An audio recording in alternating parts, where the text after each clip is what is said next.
Over the past few months, I've been obsessed with the idea of having two actors go undercover to help a guy land a date with his crush.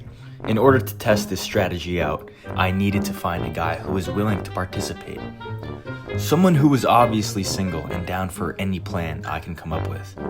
So, we got my good friend, Caleb. This is Caleb, our star. Star of the show here. Bam. Look at that. Look at And there he is right now. Yo, Caleb. Hi. No, that's really cool. Yeah. Welcome. Wow. You guys want tea? Probably not, but I thought I'd ask. Since it's the first episode of my show, and Valentine's Day is right around the corner, I feel like I needed an eligible bachelor to test my experience. While explaining the whole premise of the plan, I can tell he was a little nervous, so I promised him that he would come out on top at the end if he would just give me a token of trust. So immediately after, I went to work.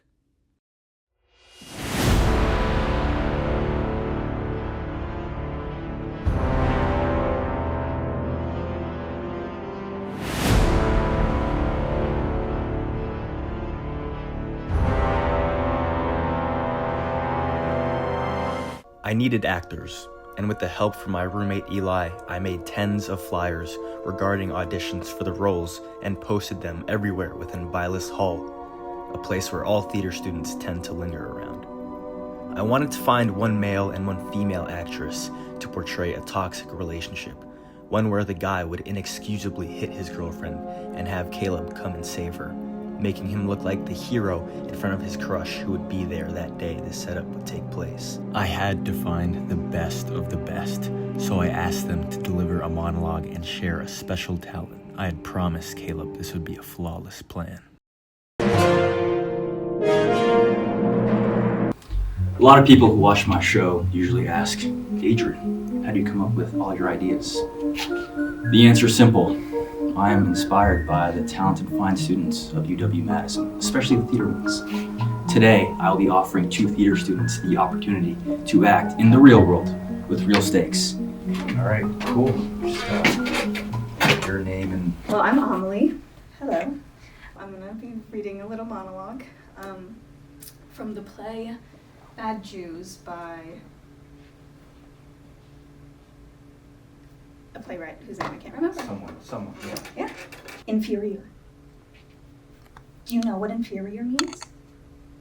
Like this one, for example, with a tattoo of a fucking treble clef on her calf, the size of a fucking tumor, who looks like she was conceived in fucking live water, birthed in a tailbit. But you reek of a fucking cliche.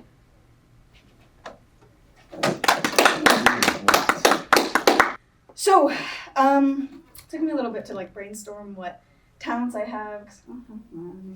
But one talent I do have, and I'm proud of this talent, is a little something known as internet research or cyberstalking. So I'm going to give you an example. Do you know Watershed Partners Incorporate? If that doesn't ring a bell, I'll enlighten you. Adriana Bloom, I'm assuming your namesake, works there. She's a project manager in New York.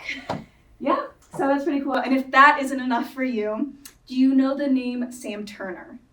He teaches in what is known as the Jewel of Brooklyn, aka Poly Prep Country Day School, where you, and congratulations, were a finalist for the 200 IM and the 200 Fly in the 2020 Ivy Championships, and you graduated in 2021, right?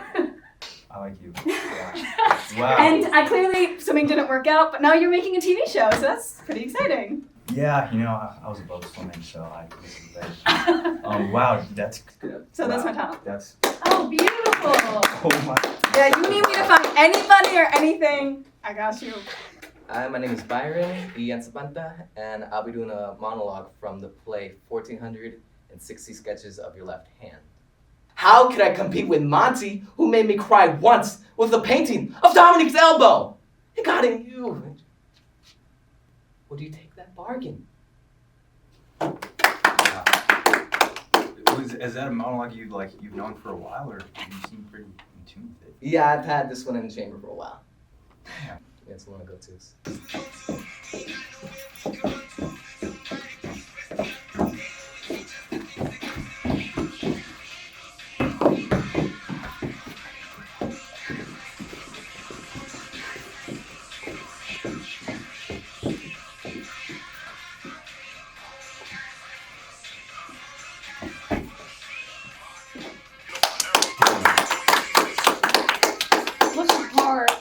that looks like, yeah. Yeah. My niece could never. That's crazy. Yeah. Hi, my name is Christian Carter, and I will be doing the monologue What Theo Did by Deborah Neff. When I look across the street and I see my friend Theo, well, me and my friend Melody both at the same time go, "Yo, Theo!" When I heard about this pretty cool party across town, you trying to like crash? Yo, that's Steven. I slept with him once. All of a sudden, Steve goes, "Gah!" You know? And then his eyes start bugging out and his face turns all purple. And then he falls to the ground with somebody's knife in his back. And I told you all that I know, so why don't you quit harshing me? I don't know what Theo did. Thank you. Wow. That's really, really good. Miles in Budapest, my hidden treasure chest, golden grand piano, my beautiful Castillo, you. Ooh. Just let him not have her. Okay. You want to do like a monologue? Should I? Yeah. It is not my feelings, but the feelings of women and men, your superiors who've been pulled, do you see? By your own actions. That's what the tenure committee has said. That's what my lawyer has said. They will discharge you as full well they should. I don't remember the rest. Wow. That was the perfect 4 sentences I've ever heard. And you don't have like any. Oh, You get the actually, part. wait, I don't know if I can do it anymore. In high school I could. Ew. You got that? So did I, like, get the part? Like, we should probably give it on. That's crazy. When the auditions were over, the judges and I selected Christian and Amelie to perform the task at hand. However, disaster struck when days later, Amelie decided to drop out of the project entirely, giving me little time to find a replacement actress.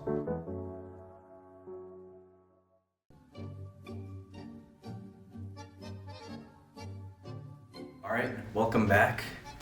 First, we have Christian, our main lead guy actor.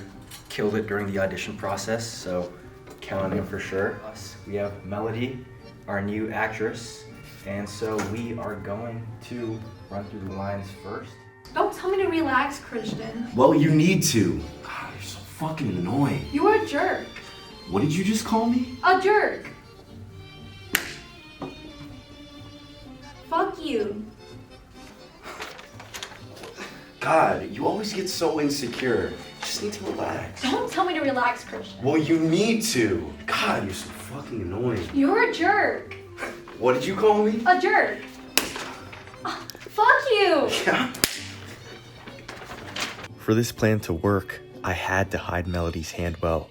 I knew I needed Christian and Melody to walk alongside the space and execute the fake slap in the perfect blind spot. The staging couldn't be overstated, and there was no room for error. 2, 1, action.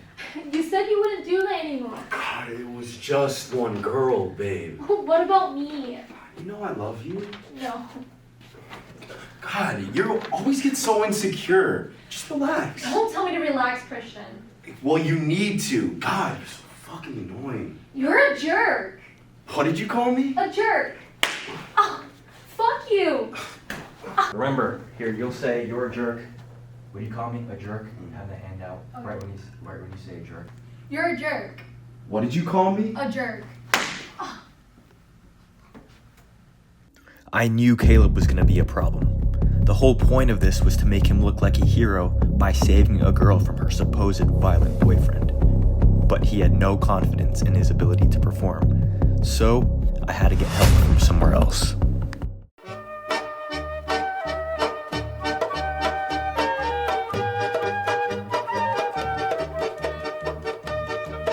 I decided to visit my good friend Rabbi Mendel, someone I always went to for direction in life, and in this case, a blessing. He was delighted to hear our story and show us around the setup he had for Passover that evening.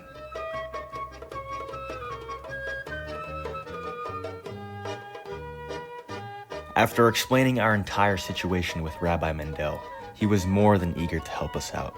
I told him that a blessing of good fortune would be perfect, as Caleb needed all the help that he could get. After looking around, he pulled out Book of Psalms, passage 121. However, Caleb isn't even Jewish, so he didn't know what any of that meant. But at the end of the day, I could count on Rabbi Mendel once again to steer us in the right direction and give us the good fortune that we need for our mission. The setup had to take place later that day, as I wanted to maximize the good fortune Rabbi Mendel gave us before it ran out. The plan was to tell a group of students that I was having a photo shoot in Vilas Hall with a non-existent magazine brand, UW Magazine. My UW Magazine photo shoot, this April edition, is just... Our target was a girl named Dara. Hey, yes, come on in. Someone who is an active member of the WSUM radio station and, of course, approved by Caleb himself. Hello. Hello. Hi. So yeah, like I said, thanks for agreeing to be part of this photo shoot for my magazine. It does mean a lot, 5 of you specifically. I'm just gonna do one right after the other. I told everyone that I was going to take them to the photo shoot room one by one, hopefully leaving Dara and Caleb as the last 2 participants with the hopes that Caleb can build up some rapport with her before the slap is to go down. So, I always thought I was in, the Truman Show at this university. Yeah. And this, Why would you feel like that? Because this place is a bubble.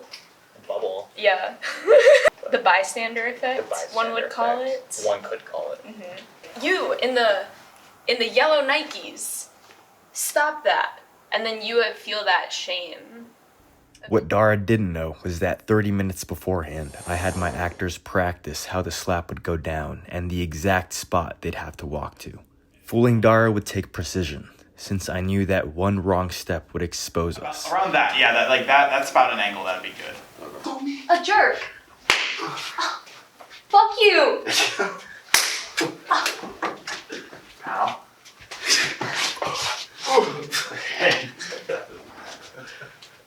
Okay. No, we're on the right step. I had Christian and Melody alert and on standby in the nearby library. So when Christian and Melody come and do the thing, just try to get her face as much as possible, even if you miss the slap happening. Just try to. And when the time was right, I sent them in. Come on, you know I love you. You're a jerk. That's not Did you just call me? A jerk. Oh. Fuck you.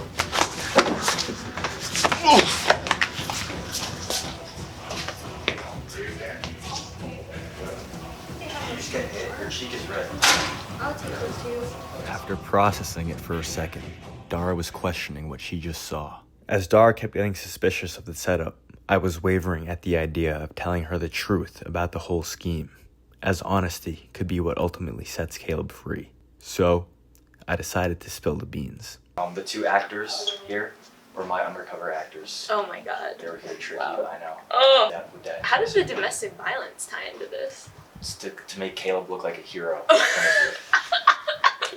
With the push. Yeah.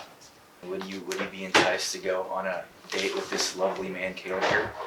Possibly, maybe. Possibly. Are you really a chemist? I actually am a chemistry student, I swear. Oh, I thought this was covert. No, Even though Dara technically said yes, I wanted to give Caleb more clarity about the situation. So I asked her what the chances are, out of 10, that she would actually follow through with this date. Soft 6 down, but was I here to, and I wasn't here to just fill a role. You were not here to just fill a role. Why? What if someone had a gun to your head right now and it's like yes or no? What if you're in a saw trap right now and it's like What's yes or my no? answer if I know I die? Yeah. Wait, what? If no I die, then yes, of course I will go on So the yes. date. So, yeah. Caleb seemed satisfied with the answer, and I knew my work here was done. Like a bird leaving its nest, I had to let Caleb grow his wings and experience life on his own without my help. He was a great protege for this test, and almost became like a son to me in this process. With the setup being successful, it was time for me to move on to my next project.